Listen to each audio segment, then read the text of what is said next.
भारत माता की भारत माता की గౌరవనీయులు పెద్దలు ధన్పాల్ సూర్యనారాయణ గారు అదే విధంగా ఈ కార్యక్రమానికి ఇచ్చేసినటువంటి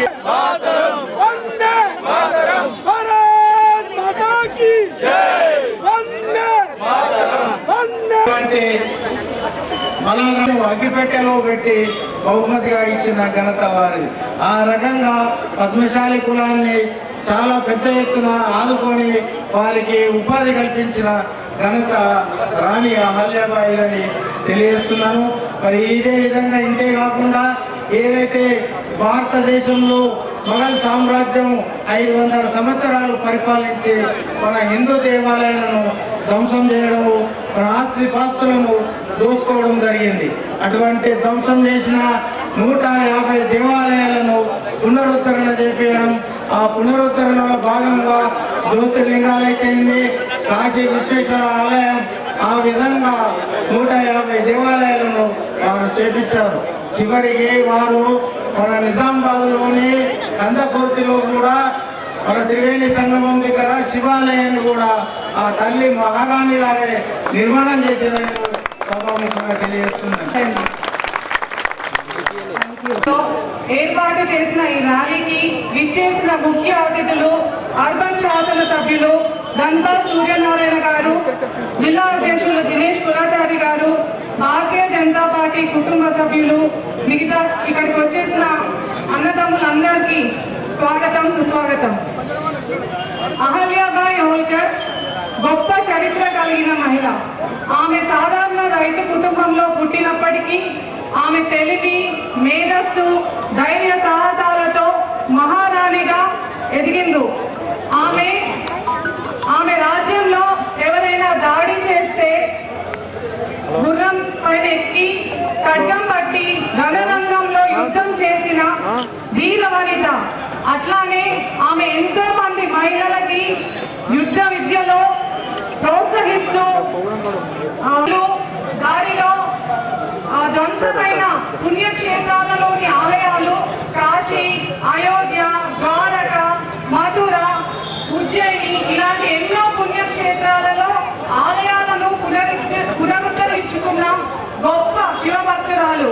అట్లాగే ఆమె ప్రజలందరికీ ఉపాధి కల్పించాలనే ఉద్దేశంతోని ఆ కాలంలోనే ఎన్నో పరిశ్రమలు ఏర్పాటు చేసింది. ఆమె చాలా పకడ్బందీగా ఏర్పాటు చేసినందువల్ల ఇప్పటికీ కూడా మహేశ్వరం వస్త్ర పరిశ్రమ ఇంకా ఉంది, ఎంతో మందికి ఉపాధి కల్పిస్తుంది. మరియు ఈ మన భారతదేశ సంస్కృతి మరియు హిందూ ధర్మ పునరుద్ధరించడానికి ఆమె ఎంతో కృషి చేసినందువల్ల మన భారత ప్రభుత్వం ఆమెకి స్త్రీ శక్తి పురస్కారాన్ని కూడా నెలకొల్పింది. మరి అలాంటి మహిళను మనం అందరం ఆదర్శంగా తీసుకొని ఆమె బాటలో పయనిస్తూ ఎంతో ధైర్యంగా ముందుకు సాగాలని ప్రతి ఒక్కరికి తెలుపుతూ నాకు ఈ అవకాశం ఇచ్చినందుకు ధన్యవాదాలు తెలియజేస్తా ఉన్నాను. భారత్ మాతాకి ఇప్పుడు మర్చిపోవద్దు, సూచించుకోవాలని నేను కోరుకుంటున్నాను. మరి ఇక్కడికి విచ్చేసిన సోదరులు వారి యొక్క సమయం ఇచ్చి ఇక్కడ ఇచ్చేసినందుకు వారికి, మరి ఇక్కడ వచ్చిన పద్మశాలి కులస్తులకు అందరికీ, మరియు మమ్మల్ని ఇక్కడ అధిక సంఖ్యతో గెలిపించిన కుల బాంధవులందరికీ పేరు పేరున సోదరులకు అందరికీ నా యొక్క ధన్యవాదాలు తెలుపుకుంటున్నాను. మరి అవకాశం ఇచ్చిన పెద్దలకు మన జిల్లా అధ్యక్షులైన దినేష్ కులాచారి గారు, అదేవిధంగా ఇక్కడికి విచ్చేసిన మన అర్బన్ ఎమ్మెల్యే సూర్యనారాయణ గారికి, అదేవిధంగా మా పట్టణ పద్మశాలి కొత్తగా ఎన్నికైన వెంటన్ దత్తాది గారికి, అదేవిధంగా ఇక్కడ వచ్చేసిన అన్ని కులాల సభ్యులకు, అదేవిధంగానే చెప్పగానే విచ్చేసిన మా పద్మశాలి సోదరులందరికీ 300వ జన్మదిన శుభాకాంక్షలు తెలుపుతూ ఈ సమయం నాకు కేటాయించినందుకు పెద్దలకు ధన్యవాదాలు. అహల్యాబాయి హోల్కర్ 300 సంవత్సరాల కిందట ఒక కుర్మ జాతిలో పుట్టి చిన్న వయసులోనే భర్తను కోల్పోయి తనకు పుట్టిన 2 పిల్లల మగ పిల్లవాడిని కోల్పోయి తన మామగారి ప్రోత్సాహంతో వారి అనారోగ్య సమయంలో రాజ్యానికి రాణిగా అయి మహారాణిగా అయి పరిపాలించిన సందర్భంలో వారు ఏ రోజైతే 300 సంవత్సరాల కిందట సంస్కరణలు తీసుకొచ్చారో ఈ రోజు వరకు కూడా మనం గర్వంగా, ఎందుకంటే ఇలా మహేశ్వరం గురించి మనం చెప్పుకుంటున్నాం. ఒక మహేశ్వరమే కాదు, ఈ భారతదేశంలో మొఘళ్ళు తుర్కుల యొక్క దాడులతోని శిథిలమైన ఎన్నో జ్యోతిర్లింగాలను, శివాలయాలను, దేవాలయాలను పునరుద్ధరించిన ఏకైక మహారాణి, ధర్మసత్రాలు పెట్టి హిందూ ధర్మ పరిరక్షణ కోసం పరితపించిన మహారాణి అహల్యాబాయి హోల్కర్ గారు. అలాంటి అహల్యాబాయి హోల్కర్ గారి 300 జయంతి అయినాక కూడా మనకెవరికీ తెలియదు. ఇది మన దురదృష్టం. మహేశ్వరంలో అన్ని వందల సంవత్సరాల కిందటే వెండితోని చదివి తన జీవితాన్ని మలుచుకున్న నరేంద్ర మోడీ గారు ఇలా మనందరం నిన్న సింధూర్ యుద్ధం గురించి, ఆపరేషన్ సింధూర్ గురించి చదివినాం. ఇద్దరే మహిళా పైలట్లు పాకిస్తాన్ 20 నిమిషాల తుక్కు చేసిరని గర్వంగా చెప్పుకుంటున్నాం. కానీ 300 సంవత్సరాల కిందట 75 మందితో స్టార్ట్ చేసి 75,000 మహిళా సైనికులు చేసి ప్రపంచంలో ఆశ్చర్యపరిచి యుద్ధాల్లో గెలిచిన మహారాణి మన అహల్యాబాయి హోల్కర్. ఎందుకంటే మన చరిత్ర మనకు తెలియజేయలే. మన చరిత్ర అంటే అక్బర్ అండ్రి, అయ్యన్ చంపిన అక్బర్ అండ్రి, బీర్బల్ అండ్రి, లేకపోతే టిప్పు సుల్తాన్ అండ్రి, లేకపోతే నిజాం అండ్రి తప్ప మన దేశాన్ని పరిపాలించి ఎన్నో దశాబ్దాలు, శతాబ్దాలు మన చరిత్రను కాపాడుకుంటొచ్చి ఇన్ని వందల సంవత్సరాలైనా హిందూ ధర్మం చెక్కు చెదరకుండా ఉంది అంటే దానికి కారణం అలాంటి మహారాజులు, మహారాజులు ఎంతో మంది తమ జీవితాన్ని ధారపోస్తేనే ఈ రోజు ఈ పరిస్థితిలో ఉన్నాం. కాబట్టి నేను మరొకసారి చెప్తున్నాను, 300 సంవత్సరాల వారి జయంతి సందర్భంగా ఇవాళ నరేంద్ర మోడీ గారు వారి జన్మస్థానంలో ఉన్నారు. వారు రాజ్యం చేసిన ఇండోర్ నగరంలో ఈ రోజు కార్యక్రమం చేస్తున్నారు. అలాగే ఇవాళ మన ధన్పాల్ సూర్యనారాయణ గారు గోలన్మా నుంచి మార్కండేయ మందిర యొక్క శోభయాత్ర నిర్వహించడం జరిగింది. కారణం ఏంటి? ఇలా దేశవ్యాప్తంగా కూడా ఆ మహారాణిని స్ఫూర్తించుకుంటూ వారు చేసిన సంస్కరణలు గుర్తు చేసుకుంటూ వారు ఎన్నో రకాలు ఇవాళ మనం మాట్లాడుతున్నాం. అయోధ్యని ఇవాళ కట్టుకున్నాం మనం, కానీ 300 సంవత్సరాల కింద అదే అయోధ్య గురించి ఆమె పోరాడిన తీరు మనందరికీ గుర్తుంచుకోవాల్సిన అవసరం ఉంది. కాబట్టి నేను మరొకసారి వారికి సంబంధించిన నేను జిల్లా పార్టీ కూడా చెప్తున్నాను, వారికి సంబంధించిన పుస్తకాలు ఉన్నాయి, లైబ్రరీలో పెట్టండి.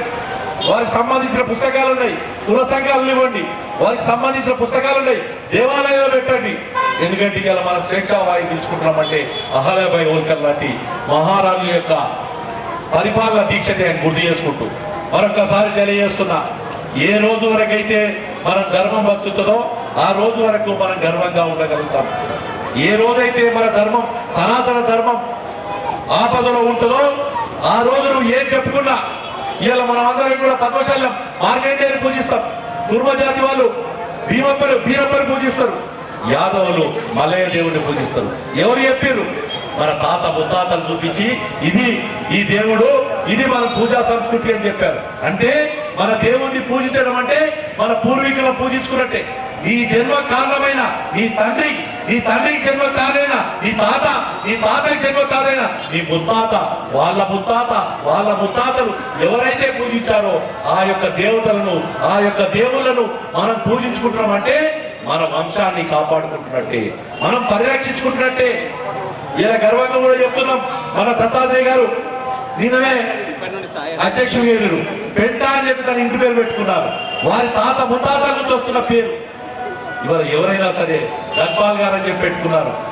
అంటే ఏదైనా సరే మన పూర్వీకుల నుంచి వచ్చే ఆస్తే మనకి ఇవాళ మన పేరు. కాబట్టి నేను మరొకసారి తెలియజేస్తున్నా, సనాతన ధర్మం ఉన్నంత వరకే భారతీయులుగా గర్వంగా ఉంటాం. లేకపోతే ఇలా ఆఫ్ఘనిస్తాన్ చూసాం, బంగ్లాదేశ్ చూసాం, పాకిస్తాన్ చూసాం, అక్కడ ఎన్ని వందల కోట్లు సంపాదించుకున్నా, ఎంత పెద్ద చదువు చదువుకున్నా ఉపయోగం లేదు. వాడు ఎవడొచ్చి గోలీ కొడుతాడో తెలియని పరిస్థితిలో ఉన్నాం. కానీ భారతదేశంలో ఇలా శోభయాత్ర తీసుకుంటే సుబ్బారావు గారి ఆధ్వర్యంలో పెద్ద ఎత్తున వచ్చిన మహిళలు వారందరూ కూడా నాట్యం చేస్తూ అందరూ కూడా ఇచ్చేస్తున్నారు. వారు సుమారు 85 కన్నా మీద భజన మండలు పెట్టి ఈ రోజు నిజామాబాద్ పట్టణంలో హిందూ ధర్మ పరిరక్షణ కోసం తిరుగుతున్నారు. ఇలా మార్కండేయ మందుల పేరు మీద, కుల సంఘాల పేరు మీద అన్ని కులాలకు మన దేవాలయాలు ఉన్నాయి, కాపాడుకుంటున్నాం. కుల సంఘం అంటే మన యొక్క పూర్వీకుల యొక్క గుర్తును కంటిన్యూ చేయడమే.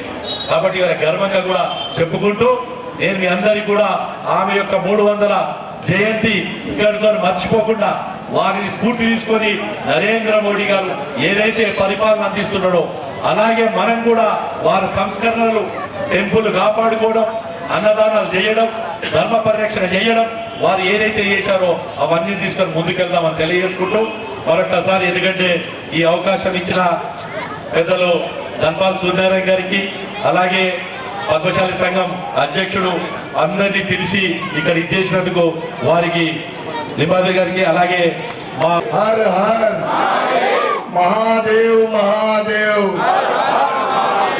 మహాదేవ్ మహాదేవ్ జై శ్రీరామ్. మహారాణి అహల్యాబాయి హోల్కర్ 300వ జయంతి సందర్భంగా ఇందూరు నగరంలో పెద్ద ఎత్తున ర్యాలీ, గోలన్మాన్ నుండి మార్కండే మందిరం వరకు ఆ కార్యక్రమాన్ని నిర్వహించిన ఈ కార్యక్రమ కన్వీనర్ పొద్దంకర్ లక్ష్మీనారాయణ గారికి, మరియు భారతీయ జనతా పార్టీ జిల్లా అధ్యక్షులు దినేష్ కులాచారి గారికి, మరియు వేదిక మీదున్న పద్మశాలి అధ్యక్షులు, పద్మశాలి పట్టణ అధ్యక్షులు దత్తాత్రేయ గారికి, మాజీ అధ్యక్షులుగా ధర్మబద్ధంగా తన పరిపాలన చేస్తారో వారి పేరు చిరస్థాయిగా ఉంటుందని తెలియజేయడానికి ఉదాహరణ ఆలియాబాయి హోల్కర్ గారు.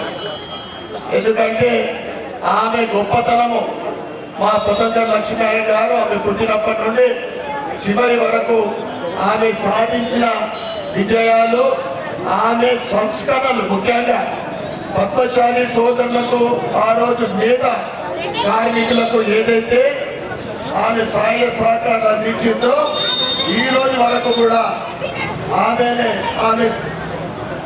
తెలియపరిచిన, పొందుపరిచిన సంస్కరణలు ఈ రోజు వరకు కూడా మనం చూస్తా ఉన్నాం. ముఖ్యంగా ఈరోజు నారీ శక్తికి నిదర్శనం ఆలియాబాయి హోల్కర్ గారు. ముఖ్యంగా ఆమె హిందూ దేవాలయాల పునరుద్ధరణ కానీ, పునర్నిర్మాణం కానీ, ధర్మశాలల నిర్మాణము ఈ రోజు కూడా మనం ప్రత్యక్షంగా చూస్తూ ఉన్నాం. భారతదేశంలో అనేక వందలాది ఆలయాల పునర్నిర్మాణము, ముఖ్యంగా వారణాసిలో కాశీ ఆలయ పునర్నిర్మాణము ఆమె ఆధ్వర్యంలో చేయడం జరిగింది. న్యాయబద్ధమైన ఆమె పరిపాలనకు నిదర్శనం ఆయన సొంత కొడుకు తప్పు చేస్తే కూడా మరణశిక్ష విధించింది. అప్పుడు ప్రజలందరూ కూడా అడ్డుకొని ఆయనకు క్షమాభిక్ష పెట్టడం జరిగింది. ఆమె పరిపాలన ఏదైతే అధ్యక్షులు చెప్పినట్లు ఇన్ని సంవత్సరాల తర్వాత మరి చాలా మందికి ఆలియాబాయి హోల్కర్ అంటే కొత్తగా మొదటిసారి ఇంకా ఉన్నారు. మా పద్మశాలి సోదరులకు కూడా మొదటిసారి తెలుస్తూ ఉంది ఆమె చేసిన సేవలు కానీ, సంస్కరణలు కానీ. ఎందుకంటే స్వతంత్రం వచ్చిన తర్వాత 65-70 సంవత్సరాలు మనం ఏం చూస్తాం, 65-68 సంవత్సరాలు దేశ ద్రోహుల చరిత్రలో మన పుస్తకాల్లో మనం చూస్తా ఉన్నాం. మొహమ్మద్ గజనీ నిజాం పరిపాలన కానీ ఇటువంటి మామూల చరిత్ర కనుమరుగైంది. ఇప్పటి వరకు 11 సంవత్సరాల ముందు ఏదైతే నరేంద్ర మోడీ గారి పరిపాలన ప్రారంభమైందో అప్పటి నుండి భారతదేశం సనాతన ధర్మం విషయంలో కానీ, హిందూ ధర్మం విషయంలో కానీ, మన వీర నారులు కానీ, వీర ఏదైతే దేశం కోసం, స్వతంత్రం కోసం పోరాడిండ్రో వారి చరిత్రలు ఈరోజు మన ముందుకు వస్తూ ఉన్నాయి. ఆ సందర్భంగా ఈరోజు దేశవ్యాప్తంగా కూడా నరేంద్ర మోడీ గారు కూడా ఇందూరులో ఈ కార్యక్రమం చేస్తూ ఉన్నారు.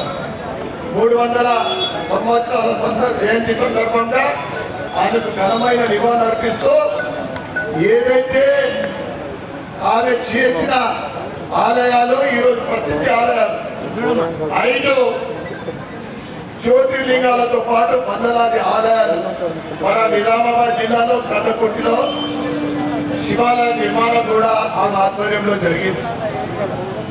ఏదైతే ఇందిరాగాంధీ ఆధ్వర్యంలో ఎమర్జెన్సీ విధించి ఇందిరాగాంధీ చరిత్ర కాదు ఈరోజు మనం తెలుసుకోవాల్సింది వీరనారి అహల్యాబాయి చరిత్ర, జిజియాబాయి చరిత్ర, ఝాన్సీ లక్ష్మీబాయి చరిత్ర వినాల్సిందే. మనము రాబోయే రోజులలో దీన్ని ఆదర్శంగా తీసుకొని మన మహిళామణులు నారీ శక్తి ముందుకు సాగాలని నేను తెలియజేస్తూ ఈరోజు ఆపరేషన్ సింధూర్ వారిని స్ఫూర్తి ఈరోజు భారతదేశం కట్టంటేనే ఈరోజు వీర నారీలకు కానీ వీరులకు కానీ పుట్టిన గడ్డ భారతదేశం.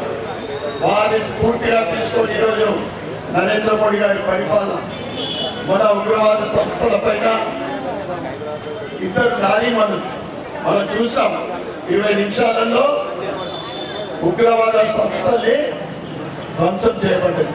కాశ్మీర్ ఎల్ఓసి వద్ద పాక్ ప్రదేశం భారీ షెల్లింగ్కి ప్రయత్నం చేస్తుంటే మన భారత సైన్యం 7 మహిళామణులే భారత సైన్యంలో 7 మహిళామణులు చేసిన దాడికి తోక ముడిచి పాకిస్తాన్ ఉగ్రవాదులు తోక ముడిచి మన దేశంలో పారిపోయింది. ఇది మన గొప్ప చరిత్ర. మనం తెలుసుకోవాల్సిందే ఇటువంటి వారి చరిత్ర. జిజియాబాయి మరియు ఝాన్సీ లక్ష్మీబాయి మరియు హోల్కర్ గారి చరిత్రని మన మందిరంలో వారిని స్ఫూర్తిగా తీసుకొని భవిష్యత్తులో వారు చూపట్టిన దారిలో ఏదైతే నరేంద్ర మోడీ గారి పరిపాలన నడుస్తూ ఉందో దానికి మనం మద్దతు ఇస్తూ మన వంతు సహకారం చేయాలని కోరుకుంటూ ఇంత ఘనంగా ఈ కార్యక్రమం నిర్వహించిన పెద్దలందరికీ మన ఈ కార్యక్రమానికి విచ్చేసిన కుర్మ సోదరులకు, పద్మశాలి సోదరిమణులకు, మా సుబ్బారావు గారి ఆధ్వర్యంలో భద్రమణి సోదరిమణులకు, మీడియా మిత్రులకు మరియు కోటగల్లి వాసులకు, ఇందూరు నగర వాసులు అందరికీ కూడా పేరు పేరున ధన్యవాదాలు కృతజ్ఞతలు చెప్పుకుంటూ భారత్ మాతాకి. ఇందూరు నగరంలో ధన్పాల్ సూర్యనగర్ ఎమ్మెల్యే గారి ఆధ్వర్యంలో పెద్ద ఎత్తున చేపట్టడం జరిగింది. దీనికి మీ శోభయాత్ర చూశారు. నిజంగా కూడా ఈరోజు నరేంద్ర మోడీ గారు ప్రధానమంత్రి అనేది గర్వపడుతున్నారు ఇందూరు ప్రజలందరూ. ఎందుకంటే 300 సంవత్సరాల కిందటే హిందూ సనాతన ధర్మ పరిరక్షణ కోసం ఎన్నో దేవాలయాలు కాపాడి ధర్మసత్రాలు పెట్టి మహేశ్వరం లాంటి దగ్గర చేనేత కార్మికులకు అండగా ఉండి ఒక కుర్మ బిడ్డగా పుట్టిన ఆలియాబాయి హోల్కర్ గారు 300 సంవత్సరాలు, నాకు 50 సంవత్సరాలు వచ్చినాయి, కానీ పుస్తకాలలో ఎక్కడ చదవలేదు, చరిత్రలో ఎక్కడ చూడలేదు. ఇవాళ నరేంద్ర మోడీ 11 సంవత్సరాలు తన పరిపాలనకు స్ఫూర్తి ఆలియాబాయి హోల్కర్ గారు అని చెప్పి ఈరోజు 300వ జయంతి చేస్తున్నారు. అంటే మనం గుర్తుంచుకోవాల్సింది భారతదేశంలో ఎంతోమంది మహారాజులు మహారాణులు సంస్కరణలు తీసుకొచ్చి మనం ఇంతవరకు కూడా మంచిగా ఉన్నామంటే వారి యొక్క పరిపాలన భాగమైంది. పూర్తి చేసుకుంటూ వారిని స్ఫూర్తిగా తీసుకుంటూ మరొక్కసారి మేము కూడా వారి యొక్క ఆలోచన సరళిని ప్రజల్లో తీసుకెళ్లే విధంగా, వారి గురించి చరిత్ర తెలిసే విధంగా పెద్ద ఎత్తున కార్యక్రమం తెలుసుకుంటామని చెప్పి మనస్ఫూర్తిగా తెలియజేసుకుంటాం. 300వ జయంతి సందర్భంగా ఆమెకు ఘనమైన నివాళులర్పిస్తూ గత అనేక దశాబ్దాల నుండి ఏ పుస్తకంలో కూడా ఆ వీరనారి ఆలియాబాయి చరిత్ర మనం చూడలేదు. కానీ ఆమెకి జీవితం అంతా కూడా ఒక ధర్మం కోసం, మన మామూలులతో శిథిలావస్థకు చేరిన ఆలయాల పునర్నిర్మాణం, ధర్మశాల నిర్మాణం, అదే విధంగా కుర్మకులంలో పుట్టి మహేశ్వరంలో పద్మశాలీలకు సహకరించిన, న్యాయబద్ధంగా ధర్మబద్ధంగా చేసిన పరిపాలన ఈరోజు వీరనారి ప్రతి మహిళకు కూడా ఒక ఆదర్శం. ఏదైతే ఈరోజు భారతదేశంలో ఎమర్జెన్సీ విధించి జబర్దస్తిగా కుటుంబ నియంత్రణ, ఫ్యామిలీ ప్లానింగ్ చేసి దేశ విచ్ఛిన్నానికి కారణమైన ఇందిరాగాంధీ చరిత్ర కాదు. ఇటువంటి వీరనారీల ఝాన్సీ లక్ష్మీబాయి కానీ, జిజియాబాయి కానీ, శివాజీని కన్నా జిజియాబాయి కానీ, ఇటువంటి మహారాణుల చరిత్ర తెలుసుకోవాల్సిన అవసరం ఎంతైనా ఉంది. ఈరోజు నరేంద్ర మోడీ గారి పరిపాలన ఎవరైతే దేశం కోసం, మన హిందూ ధర్మం కోసం, సనాతన ధర్మం కోసం తరతరాలుగా పోరాడి ఈరోజు మనం సుఖంగా ఈరోజు భారతదేశం గొప్పగా వెలుగుతుందంటే అటువంటి చరిత్ర, అటువంటి మహావీరుల చరిత్ర కానీ, నారీలమతుల చరిత్ర కానీ ఈరోజు ఒక్కొక్కటి రావడం జరుగుతూ ఉంది. ముఖ్యంగా ఈరోజు తెలంగాణలో గత కొన్ని సంవత్సరాల నుండి హిందూ దేవాలయాలు అక్కడక్కడ ధ్వంసం చేయబడతా ఉన్నాయి. మన హిందువులందరం కూడా ఐక్యమత్యం కావాల్సిన అవసరం ఎంతైనా ఉంది. ఒకవైపు మహారాణి ఆలియాబాయి 5 జ్యోతిర్లింగ ఆలయాలతో పాటు వందలాది ఆలయాల పునర్నిర్మాణం చేస్తే ఈరోజు భారతీయ జనతా పార్టీ లేని రాష్ట్రాలలో దేవాలయాల ధ్వంసం జరుగుతూ ఉంది. కనుక హిందువులందరం కూడా ఐకమత్యంగా ఉండి మన దేవాలయాలని కాపాడుకుంటూ, మన దేవాలయాల కొత్త ఆలయాలది కానీ, పాత ఆలయాల పునర్నిర్మాణం కానీ మనమందరం కూడా ఐక్యమత్యంగా ఉండి పునర్నిర్మించుకోవాల్సిన అవసరం ఎంతైనా ఉందని తెలియజేస్తూ, వీరనారి ఆలియాబాయిని స్ఫూర్తిగా తీసుకొని నారీమణులందరూ కూడా ముందుకు సాగాలని కోరుకుంటూ, ఈరోజు ఈ ర్యాలీలో పాల్గొన్న మా జిల్లా అధ్యక్షుడు దినేష్ కులాచారి గారికి, మరియు పద్మశాలి పట్టణ సంఘ అధ్యక్షుడు దత్తాత్రేయ గారికి, మరియు వారి కమిటీ సభ్యులకు, కుర్మ సంఘ సభ్యులకు, పద్మశాలి సంఘ సభ్యులకు, ఇందూరు నగర్ ప్రజలకు, మీడియా మిత్రులందరికీ కూడా ఈ కార్యక్రమం విజయవంతం చేసిన ప్రతి ఒక్కరికి కూడా పేరు పేరున ధన్యవాదాలు, కృతజ్ఞతలు చెప్పుకుంటూ భారత్ మాతాకి జై.